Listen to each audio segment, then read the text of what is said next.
Welcome to Eligible Monsters Listcussion series. This is where we go through all of those people that give you like 9 lists a day. We find one that we find interesting, and then me and Natalie, or me and Dan, or Natalie and Dan sit here and discuss the list and decide if we agree or disagree or get very angry. Am I right? Sure, yeah. Yeah. I rarely get angry. You get angry. I don't get angry. Hey, how's Quiet Man? Moving on. Moving on. All right, so this list today, Natalie, is going to be the 10 video game mysteries the developers had to solve for you. I am so looking forward to that. So, All right, let's go. number 10 is Yes. Serious Sam, Zero Kill Secret Run. Do you think, when you think of Serious Sam, you think of two things: a dude who gives Duke Nukem a run for his money in muscle-bound, bro-headed department, slaughtering everything that moves, and alongside stuff that doesn't move, just for good measure, which you probably don't think is peaceful walks through any stretch of the game. But that's exactly what you had to do in the level Sacred Yards. As through a complex series of button pushing and exploring hidden routes, you can make it through the area without firing a single bullet. The secret went covered up for years, only to come to light when a massive fan of the game was hired by the developers. They promptly went straight to the CEO of the company and asked about any undiscovered secrets. The boss gave him some clues and left the rest up to him, resulting in this brilliant detail that you could just get through the entire level without killing anyone. That's actually really, that's really... Well, you would never even thought of that in No, a Serious I Sam. know. Serious Sam, I know you haven't played those, is basically Duke Nukem. Just a different Right. company. So it's that same concept: shoot, kill, everything. Right, right. I mean, like I said, it pretty much is the same thing as our other video when it comes to finding Easter eggs that we had no idea about or something like that. Yeah. And players just taking the time to, you know, to just go through the level however many times to discover something that others won't. You know, it's great to Why me. would you? I wouldn't even. What it doesn't Some say is people like just like apparently it. you can get through the whole level without killing anyone, but what do you get for doing it? Doesn't say. Number 9 is, I won't know this one and you won't either, an old school ruinscape, cracking the clue. Back in 2016, there was an event called Crack the Clue, which tasked people to find 5 pieces of armor by digging at specific points in the game world. As you would expect, this created a gold rush style effect in the community who took stabbing spades into any hole they could, yet they only could come up with 4 of the pieces. For the 5th, the developers kept stating to put the clues of the original 4 together, which resulted in the people ignoring that and literally trying to dig on every tile of the game. Why would they ignore that? What? Finally, the developers managed to get through the community after a year and basically fed them the information in order to bring the event to a close. You have to admire the persistence of the fan base, though. Every single tile. A year? It took a year. Right, and apparently from the screenshot they're showing, you were supposed to dig the maps of all 4 of them and just put them together to get the big map. Oh my god. I want to know. I honestly, I wish that people. It's an MMO though. I could wish totally see that. The player base would have just like, you know, recorded their faces as it was announced to them that that's what they were supposed to do for like this entire year. But I can see, it's an MMO. I can see myself doing that. I can't figure it out, Natalie, but we're going to be the first. I'm digging everywhere. a year later, still, yeah, that's insane. I mean, yeah, that's definitely, like you said, the MMO player base right there. Yep. Dedicated, man. Yep. Damn. Oh yeah, I think I heard about this one because I played the hell out of this game. Number 8 is Trials HD. You saw me play the hell out of that game. We played it together. we literally. That was from back in the day on the I know. I made you EM play it with stuff. me. It was fun. No, it wasn't fun at all. You don't like Trials? Why would it? Well, how is it fun? We were competing. I know, but I was better. If you ever play Trials HD, you'll know that you'll you wanna spend go most back? of your time focusing on keeping your Burke of a bike seated in the saddle. Not really paying attention. Okay, the game is hard enough that without having it to be distracted by something like, I don't know, a massive riddle playing out across multiple levels and hidden areas. Yet that was totally what was going on. As at a few points, you'll be fed clues ranging from Roman numerals to jumbled letters, mathematical theorems, and maps. Yeah. No. It sent the fan base into a meltdown. Oh, I'm sure. Just like the Impossible game, same thing. But the music is there at least, so there's that. It saved it. The thing is, they had all the right pieces, but they weren't, according to an interview in 2012 with some of the developers in the game, in the right order. Red Links offered a helping hand as well as a push towards the explanation. What is that explanation? Well, here's a lovely video that the developers put out called The Riddle Reveals. Oh my God. It basically boils down to life's harder questions not having answers, and that we should strive to seek them anyway, as that's the only way that we can race to move forward. Pretty cool if you ask me. I mean, yeah, the game itself, like they said, is already challenging enough without having to just solve multiple things at the same time. It's just, no. Number 7. Batman Arkham Asylum, The Secret Room. The Secret Room. What is it, the Riddler? I can't actually remember this one. I don't... Players were feeling pretty foolish after they were told about a secret in the first installment about a year after it was launched by Rocksteady themselves.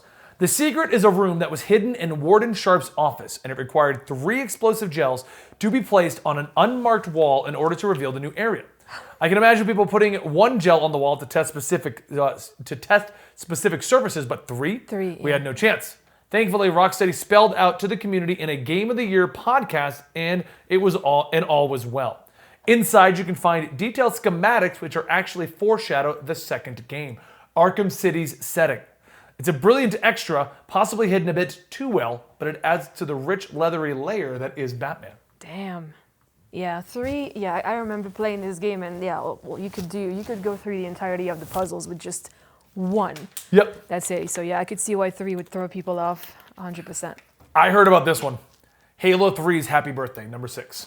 The birthday grunts. Yeah. No, not the birthday grunts. No, I know, but that's what I remember. Though. Oh, no, I don't know if you know this one. What is it? In the video game developer industry, it's very, very common for workers to hide secrets in the code of the game's titles that they're working on. Some programmers have hidden their initials, others messages of congratulations to anyone who finds them. As in the case of this entry, a lovely little message to their friends and family. Mm-hmm. Halo 3 is not the place that I'd go looking for a little bit of birthday love, outside of a lovely sound effect when you shoot a grunt in the face with some cheats on. Yeah. But Adrian Perez did just that when he snuck in a secret into the loading screen of the game that was just for his wife. His wife, yes. I did see it. Yes. Okay. Yes, his wife, yep. Nobody stumbled across his message, so Perez told people where to look in an interview in 2014. People found that if they set the Xbox's internal clock to December 25th and clicked in both thumbsticks at the loading screen, you could see a small message that came up stating, "Happy birthday, Lauren." Yep.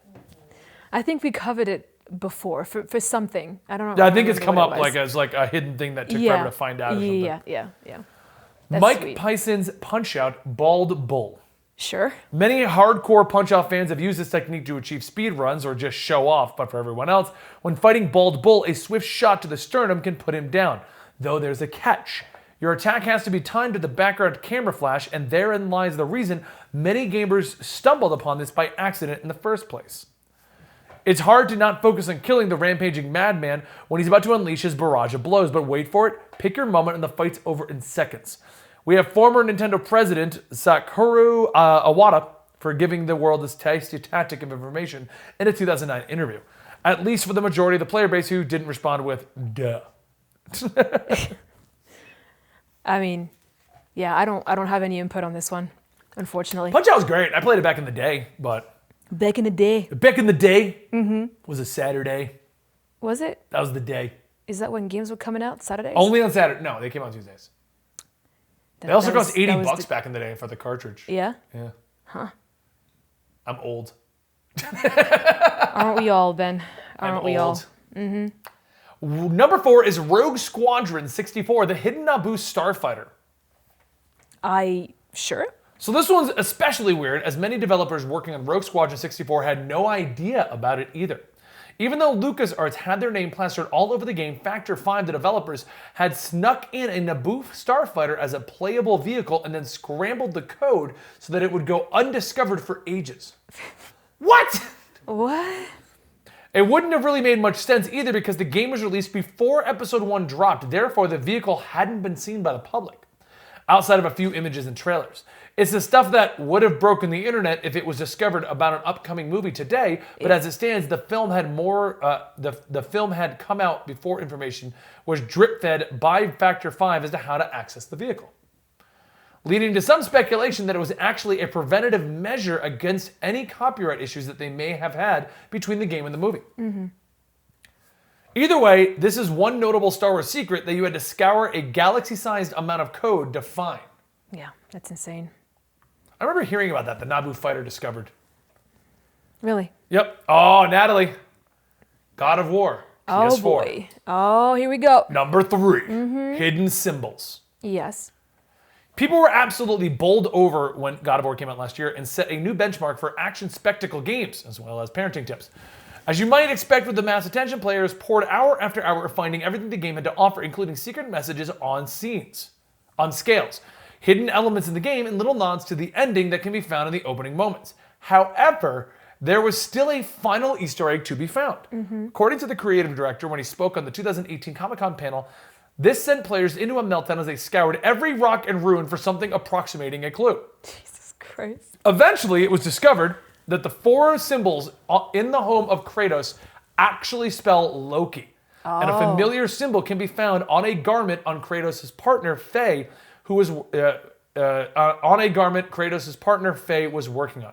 Some found the reveal to be a little disappointing, but it's so clever to think that there were such heavy nods to the lore of the game sitting right under our noses from the moment one. Yeah. Boy! Yeah, it's kind of, I mean, I've had to explore every little locations too in this game because I had to platinum it. Yep. So I completely missed it. The game's amazing. Oh, it is. I love that game. I mean, it won Game I of the strive Year. to be Kratos. Of course. You might have to work on your voice a little bit. Why? I'll talk like this. Number 2, Wasteland 2, a secret button, boy. I'm not a boy. Girl. There you go. It doesn't have the same effect, never mind. It's fine. To me, girl. It doesn't sound right. No. No. Like it's totally different level of problems. Yep. So Wasteland? Wasteland. If you like Fallout in any shape or form and love the idea of being slapped in the face with a wall of difficulty, Wasteland is for you. I actually remember this game coming out. It's also rife with secrets. However, one stood out being utterly ridiculous. You could see all centers around a red button. Now, I, alongside many of you, pressed this little thing quicker than I could process what was actually happening. Oh, a button. Let me press it. Yeah, that's pretty much However, all of us. it did nothing. The screen shook, but nothing else. It drove players around the twist for a full year before Kotaku managed to interview the developers and get them to explain it. Oh boy. They said that it opened up another secret area on the map and gave clues where to look, and this resulted in you finding another secret red button and a man named Aaron Chawat. When you press that button, he screams that you've doomed everyone and runs off. It's confusing to say the least. Then you realize that Aaron is a real-life comedian and the red buttons are a joke on the fact that he used to go by the stage name Red Buttons. It's as funny as it sounds. How are you supposed to know that? You know? That is a weird decision. Yeah. It must be like an inside joke or something. All right, you ready? Yeah. What do you think number 1 is? Dude, I have no idea. Because that list is, for the most part, pretty obscure, I have no idea. Okay. Number 1 is Metal Gear Solid 4. Of course. Now, this is stretching the premise a bit, but it's a fantastic story nonetheless. Hideo Kojima is what you would term a video game, I can't say, auteur?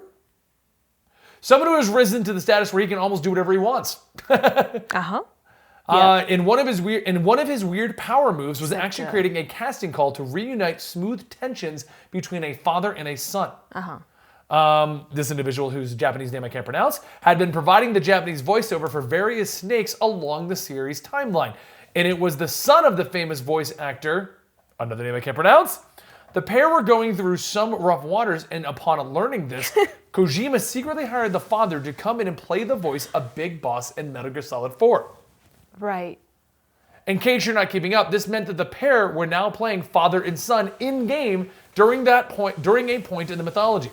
The surprise meeting and subsequent time together smoothed things over, and we're left with a little bit less of a mystery being solved. But we're left with less of a mystery being solved, but a real-life problem being solved by the actions of a video game developer. Like I said, it stretches the premise, but it's bloody lovely nonetheless. It's not really an Easter egg, but that is a nice story. Yeah. I didn't know that. You didn't know? No, that's two Japanese You're actors. a big Metal Gear fan, so. Well, yeah, but I know the David Hayter and the American side. Right, to the American side. That makes sense. I'm not following the Japanese voice actors and actresses. Right.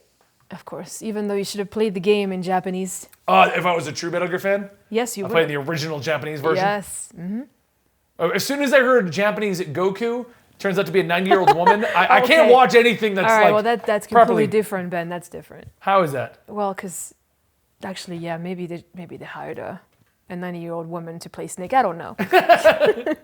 I don't know. Yeah. What did you think? I thought this list was pretty cool. We didn't know a lot of it. Yeah. No, absolutely. Yeah.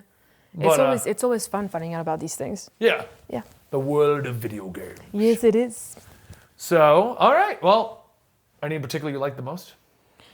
Well, most likely God of War because that's the only one I've played really to 100%. So. I do like the God of War nods and not Yeah. knowing that it was just right in front of your face the whole time. Yeah, I like that.